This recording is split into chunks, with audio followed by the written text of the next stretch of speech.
এমা কেন এই স্কুলে না পড়ার আবার কি হয়েছে? কিছু হয়েছে নাকি? এই বালা কিছু হয়েছে মানে? আমার স্কুলে 3 মাসের ফিস বাকি আছে। এই কালকে থেকে স্যার আমাকে স্কুলে যেতে মানা করেছে। এই মাসের পুরো মাইনেটা আমি না পেলে খুব বিপদে পড়ে যাবো দাদা। আর নাতির স্কুলের ফিস দিতে হবে। অন্য কোনো মাস হলে আমি তোমাকে এইভাবে বলতাম না দাদা। আসলে বুঝতেই তো পারছো বাড়িতে আমি একা ইনকাম করি তো। তা তোমার সংসারে যখন এতই অভাব তখন তোমার বউটাকেও তো একটা ব্যবসায় খাটাতে পারো নাকি?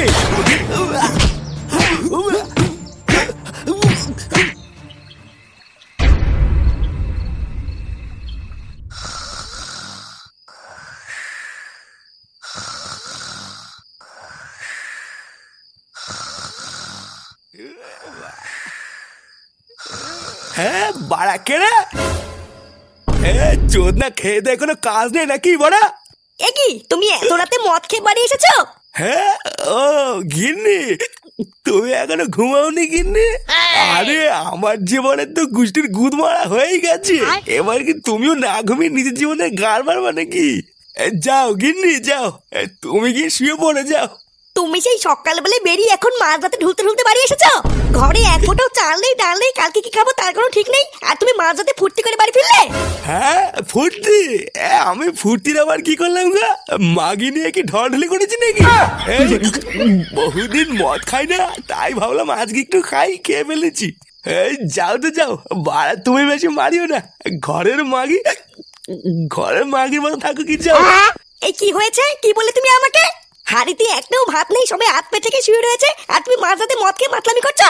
মরতে পারো না? মরানো হয় না তোমার? তুমি বেঁচে আছো কেন? হ্যাঁ হ্যাঁ বাড়া মরেই যাবো, ভোদা বাঁচারি ছেলে ওরা আমারও নেই। ভোদা বেঁচে থেকেই বা কি বড় বাল ছিড়ছি, এর থেকে মরে যাই ভালো। বাড়া তুমি দেখো, যেদিনকে ভোদা আমি মদ খাওয়া ছেড়ে দেবো সেদিনকে আমি মরেও যাবো। তোমার আজকে মাইনা পাওয়ার দিন ছিল না? তার মানে তুমি মাইনা পেয়ে টাকাগুলো এইভাবে উড়িয়েছো? মাইনার বাকি টাকাগুলো কোথায় রেখেছো? দাও আমাকে দাও। আর মায়না বাড়া মায়না যা পেয়েছিলাম সবই তো রাস্তার মাঝখানে ফেলে কেলিনি সব চলে গেল। তুমি রাগ করো না বুঝলা গিন্নি, আমি কাল সকালে তোমার সাথে কথা বলছি। হ্যাঁ এখন ভোদা আমার কথা বলার মুড নেই। এ পল্টু, এ পল্টু। এই কি ব্যাপার এত রাতে তুই আমার বাড়িতে? আর বলিস না রে পল্টু, একটা বিপদে পড়ে তোর কাছে আসলাম বুঝলি। এই রাতে বেলায় তুই ছাড়া আমাকে আর এই বিপদ থেকে কেউ বের করতে পারবে না রে। এই কি বলছিস? এই বিপদ মানে কি হয়েছে? এই বাড়িতে সব ঠিকঠাক আছে তো? কোনো সমস্যা হয়নি তো? এই না না, তেমন কোনো কিছু না। মানে আজকে রাতটা তোদের বাড়িতে আমাকে একটু থাকতে দিবি? আমি কথা দিচ্ছি, কোনো রকমে আজকে রাতটা কাটিয়ে আমি কাল সকালে চলে যাবো। চোদনার নিজের বাড়ি থাকতে হঠাৎ মাঝরাতে আমার বাড়িতে কেন থাকতে এসেছিস? যা নিজের বাড়ি যা। আরে ঢ্যামনা একটু বোঝার চেষ্টা কর, নিজের বাড়িতে থাকতে পারলে কি লেওড়া তোর বাড়িতে থাকতে আসতাম নাকি? বাড়া আমি বিকেল বেলায় বাড়ি আসার সময় নিজের চোখে দেখেছি ওই পাওনাদার গুলো বাবাকে রাস্তায় ফেলে খেলাচ্ছে। আজ রাতে বাড়িতে হাওয়া গরম আছে বুঝলি, লেওড়া আজকে রাতে বেলা আমি বাড়ি ফিরলে বাবা আমার সেটার তক্তা খুলবে। হ্যাঁ ঠিকই আছে, ভোদা তোর চোদন খাওয়াই উচিত। অতই যখন সেটাই ভয় তখন ধার ধার করে পালিয়ে পালিয়ে বেরোস কেন? বাড়া অত কথা বলার টাইম নেই, তুই আগে বল আজ রাতে বেলায় কি তোদের বাড়িতে আমাকে থাকতে দিবি? আরে না ভোদা, আমি কি পাগল ছিল নাকি? বাড়িতে আমার বউ বাচ্চা আছে, তোর মতন একটা শুয়ে বাচ্চাকে আমি মাঝরাতে ঘরে ঢোকাবো তুই ভাবলি কি করে? খুব দরকার পড়লে ক্লাবে গিয়ে শুয়ে থাকবে, কিন্তু এইখানে শোয়ার কথা ভাবিস না। আচ্ছা ঠিক আছে, তাহলে আর কি বলবো, আজ রাতটা কোনোভাবে ক্লাবে শুয়ে থাকা ছাড়া আর কোনো রাস্তাও তো নেই।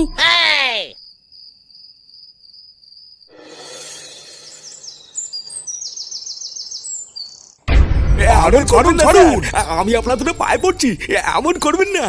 আমি আপনাকে কথা দিচ্ছি, আমি আপনার স্কুলের সম্পূর্ণ ফিসটাই খুব তাড়াতাড়ি দিয়ে দেবো, কিন্তু আপনি আপনার নাতিকে তাড়াবেন না স্যার। দেখুন নাটুবাবু, আপনি তো বুঝতেই চাইছেন না, আমাদের স্কুলের তো একটা নিয়ম আছে নাকি। এই স্কুলটা তৈরি করা হয়েছে গ্রামের বড়লোক বাচ্চাদের জন্য, সেটা তো আপনি জানেন। এখন প্রতি মাসে যদি আমরা স্কুলের ফিসটাই না নেই তাহলে কি করে চলবে বলুন তো? আমি জানি স্যার, আমি সবই জানি, আপনি আমাকে কটা দিন সময় দিন স্যার, আমি আপনার স্কুলের সম্পূর্ণ ফিসটাই দিয়ে দেবো। আমরা সামান্য গরিব মানুষ, অনেক আশা নিয়ে আপনাদের স্কুলে আমাদের ছেলে মেয়েকে ভর্তি করাই। এখন আপনারা যদি আমাদের কষ্টটা না বোঝেন তাহলে কি করে হবে? এই আমি নিজে আপনার কাছে কথা দিচ্ছি স্যার, আমি আপনার স্কুলের সম্পূর্ণ ফিসটাই খুব তাড়াতাড়ি দিয়ে দেবো, কিন্তু আমি আপনার পায়ে পড়ছি স্যার, ততদিন আপনি আমার নাতিকে স্কুল থেকে তাড়াবেন না, ওকে আপনার স্কুলে একটু আসতে দিন। আহা নাটুবাবু, আপনি তো বুঝতেই চাইছেন না, এই সবের কোনো কিছুই আমরা হাতে নেই বুঝলেন তো। এই সবই ওপর থেকে দিদি ভাইপোর আদেশ, তারা যা বলবে আমি তো তাই করবো নাকি। এই দাদু, তুমি উঠে আসো তো, এই ভোদার স্কুল তোদের টাইম নেই। বাড়া গ্রামে কি স্কুলের অভাব নাকি যে এই স্কুলেই পড়তে হবে? অমন বলে না দাদু ভাই, এই স্কুলটা হলো গ্রামের সব থেকে ভালো স্কুল, বুঝলা? এই স্কুলে পড়লে তুমি বড় হয়ে বড় কিছু হবা। এই ভোদা স্কুলে পড়ে বড় কিছু না বাল হবো? বালা 1 বছর ধরে পড়ে এখনো পর্যন্ত অওয়াই শিখতে পারলাম না, আমার নাকি ভালো স্কুল। শুনেছেন ওর কথাবার্তাগুলো? শুনেছেন? এরপরও কি আপনি সেই একই কথা বলবেন? মাসে 30 দিনের ভিতরে 25 দিনই ওই স্কুলে আসে না, তা অওয়াটা কি করে শিখবে বলুন তো? না না নান্টু বাবু, আপনি আপনার নাতিকে নিয়ে চলে যান, এইখানে আর আমার কিছুই করার নেই। যেই দিনকে স্কুলে সম্পূর্ণ ফিস দিতে পারবেন সেই দিন কি আপনার নাতিকে পাঠাবেন, তার আগে আর পাঠিয়ে লাভ নেই।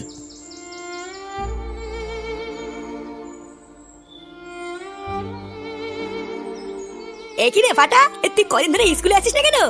তোর কি হয়েছে নাকি বলতো? আগের মতন আর খেলতেও আসিস না, আবার স্কুলেও আসিস না। আরে শুনলি না, হেড স্যারের সাথে কথা বলছিল, ও তো স্কুলের ফিস দিতে পারেনি রে। ওর নাকি আবার 3 মাসের স্কুলের ফিস বাকি আছে, তাই স্কুলের ফিস না দিলে তোকে স্কুলে ঢুকতে দেবে না। তাই নাকি রে ফাটা? তুই স্কুলের ফিস দিসনি? এই না না, তেমন কিছু না, এই স্কুলের ফিস তো আমাদের জমা দেওয়া হয়ে গেছে। আসলে দাদু ভাইয়ের কয়েকদিন ধরে শরীরটা খারাপ তো, তাই স্কুলে আসতে পারছি না, বুঝলা? তোমরা এইসব নিয়ে একদম চিন্তা করো না, তোমাদের বন্ধু আবার খুব তাড়াতাড়ি তোমাদের সাথে স্কুলে আসবে। কি মিথ্যা কথা বলে রে? নারকেলটা আমি নিজের কানে শুনেছি ও 3 মাস ধরে নাকি স্কুলের ফিস দিতে পারছে না। আমার কান মিথ্যা বলতেই পারে না। তোর যদি বিশ্বাস না হয় তুই হেড স্যারের কাছে জিজ্ঞাসা কর। আচ্ছা তাহলে তোমরা গল্প করো, এখন আমরা যাই, বুঝলা? চলো দাদু ভাই, এখন আমরা বাড়ি যাই, তোমার শরীরটা একটু ভালো হলে তারপর স্কুলে আসবা।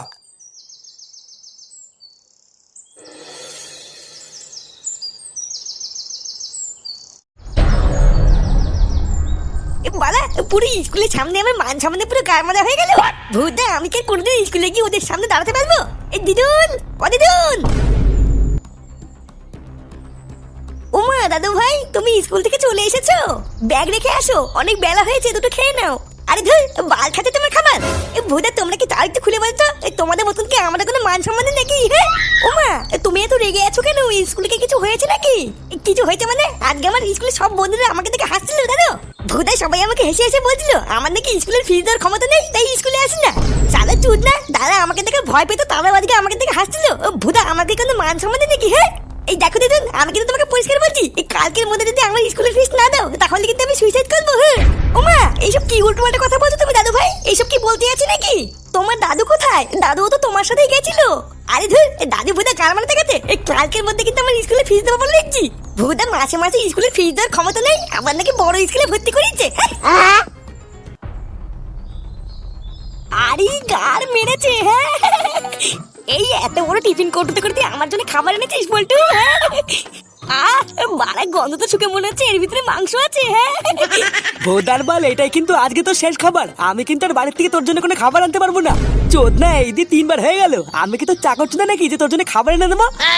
আরে ঢ্যামনা, তোরা হচ্ছিস আমার বন্ধু, আমার বিপদের দিনে তোরা এইটুকু করবি না তো কে করবে? হ্যাঁ আরে ধর, তোর মতন বালের বন্ধু আমার চোদার দরকার নেই। নিজে গাড় পেঁয়াজি মেরে বাড়ি যাবি না, এখানে গা ঢাকা দিয়ে বসে থাকবি আর আমি চাকর চোদার মতন তোর জন্য খাবার এনে দেবো? বালের কথা নাকি? দেখ, আমার বউ কিন্তু আমাকে পরিষ্কার বলে দিয়েছে তোর মতন বাল ছেলের জন্য দিনে 3 বেলা হাত পুড়িয়ে রান্না করতে পারবে না। তাই গাড় মারি নিজের খাবারটা নিজে খুঁজে নিয়ে গিয়ে তোর জন্য আমি খাবার আনতে পারবো না। কে বাড়া সকালে একবার বিকালে একবার বালের দুটো খাবার পাঠিয়ে তোর বউ আমাকে বাল চাল বলেছে? চোদনার বাল, তোর বাড়ি থেকে আমি রোজ খেতে যাচ্ছি নাকি রে? আজকে বিপদে পড়েছি বলে তো খাচ্ছি, তার জন্য আমার এত বড় কথা? দেখ ফুটো, এখানে রেগে যাওয়ার কিছু নেই। পল্টুদার বোর্ড জেগে আমার বউ হলেও একই কথা বলতো। তোর বাড়িতেও বউ বাচ্চা মা বাবা সবাই আছে, তারপরেও কেন অন্য কেউ তোর জন্য খাবার করে দেবে বলতো? শালা চোদনা, আমার বোধা সারা বোধা একদিন একটু খাবার খেয়েছি বলে এত বড় একটা কথা শুনতে হলো? ঠিক আছে বোধা, আজকেও সন্ধ্যার মধ্যে আমি বাড়ি চলে যাবো। তোদের এই বালের খাবার আমি আর খাবোই না। আর বোকাচোদাগুলো তোরা মনে রাখবি, আমার নাম কিন্তু ফুটো। আমার বিপদের সময় তোর এই ব্যাপারগুলো আমার কিন্তু মনে থাকবে। সেগো মানে নি একটা সুযোগ পাই, এর জবাব তো আমি দেবই।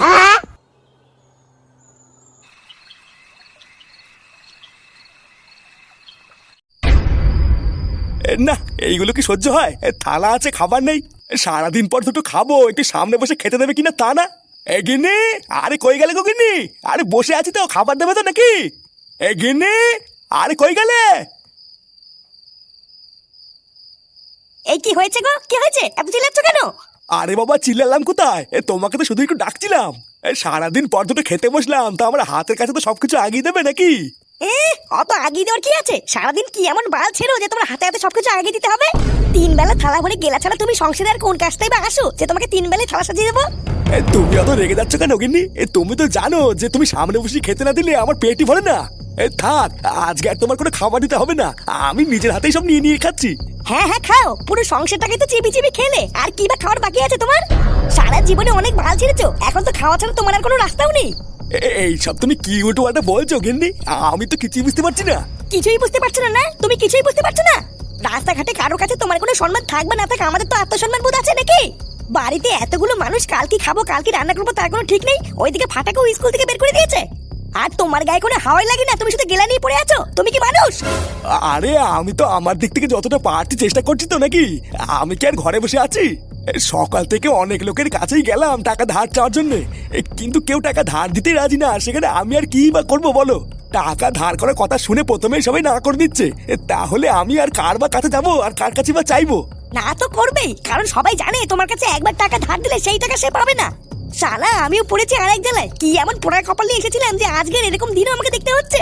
দাদু ভাইয়ের মতন ছেলে এসে আমাকে বলে গেল কালকের মধ্যে স্কুলের ফিস না দিলেও সুইসাইড করবে, আর আমাকে সেটা দাঁড়িয়ে দাঁড়িয়ে শুনতে হলো। আচ্ছা কিছুই যখন তুমি করতে পারবে না তখন তুমি মরতে পারো না? এত মানুষ তো রাস্তায় মরে, তুমি কেন মারো না? বাড়ির থেকে বেরিয়েও তো রাস্তাঘাটে কোনো একটা গাড়ি তলে ঝাঁপ দিতে পারো, তাহলে তো আমরা বেঁচে যাই। সারা জীবন শালা আমি জ্বলে মরছি, যখনই ভাবি এবার একটু ভালো দিন আসবে তখন আরো জ্বলে মরি। আর পাঁচটা বাড়ির পুরুষদেরও দেখি আর একেও দেখি কোনো কিছু মানানোর ক্ষমতা নেই, সারাদিন শুধু খেতে দাও আর খেতে দাও। ছি! এ মা, ও মা, এই খাবারে কিছু আছে? কি হলোটা কি? আমি তো তোমাকে একটা কথা জিজ্ঞাসা করছি নাকি, উত্তর দিতে পারছো না? আরে বাড়া কি বলবোটা কি? আর কি বা বাল জিজ্ঞাসা করছো তুমি, খুলে বলো তো। কি বলবে মানে? কালকে রাত থেকে তুমি আজ পর্যন্ত কোথায় মারা দেখেছিলে? কোথায় ছিলে? বাড়া অত কৈফিয়তকে আমি তোকে দেবো নাকি রে? আমার যেখানে যখন যাওয়ার ইচ্ছা হবে আমি সেখানে দেবো, আবার নিজের ইচ্ছে মতন ধরে বাড়িতেও আসবো। এখানে তুই বলার কে রে? হ্যাঁ আমি বলার কে মানে? তুমি নিজেকে কি পেয়েছো নাকি বলো তো? সারাদিন শুধু এইদিকে ওদিকে গায়ে হাওয়া লেগে ঘুরে বেড়াও, আর বাড়িতে কি হচ্ছে কি না হচ্ছে তুমি সেদিকে কি খেয়াল রাখো? এই দেখ বড়া, রাত করে চিল্লে আমার মেজাজটা কিন্তু খারাপ করিস না বলে দিচ্ছি। ভুদা একটা ইম্পর্টেন্ট কাজ করে এত রাতে বেলা বাড়ি ফিরেছি, কোথায় আমার পাটা টিপে দেবে কিনা আর মাকে গলা আসো না। বেশি না আমারই, আমার জন্য খাবার নিয়ে গিয়ে খিদে সেটা চলে যাচ্ছে। আর এই গারমানি ছেলে দেখাই বসে বসে কি কথা শুনছিস না? হ্যাঁ যা দাদুর কাছে যা। চুদ না বড় বালছির বাড়ি এসেছে উনি। বাঞ্চাতে কি বললে? আচ্ছা কিছু যখন তুমি করতে পারবে না তখন তুমি মরতে পারো না? এত মানুষ তো রাস্তায় মরে, তুমি কেন মারো না? বাড়ির থেকে বেরিয়েও তো রাস্তাঘাটে কোনো একটা গাড়ি তলে ঝাঁপ দিতে পারো, তাহলে তো আমরা বেঁচে যাই। আর পাঁচটা বাড়ির পুরুষদেরও দেখি আর একেও দেখি কোনো কিছু মানানোর ক্ষমতা নেই, সারাদিন শুধু খেতে দাও আর খেতে দাও। ছি!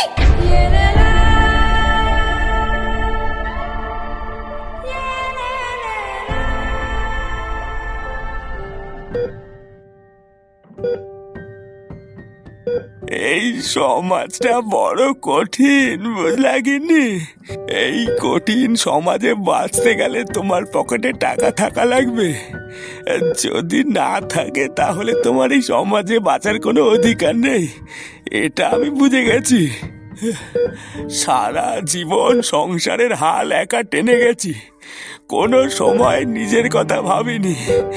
তবু শেষ বয়সে এসে তোমাদের মন পেলাম না গগিনি।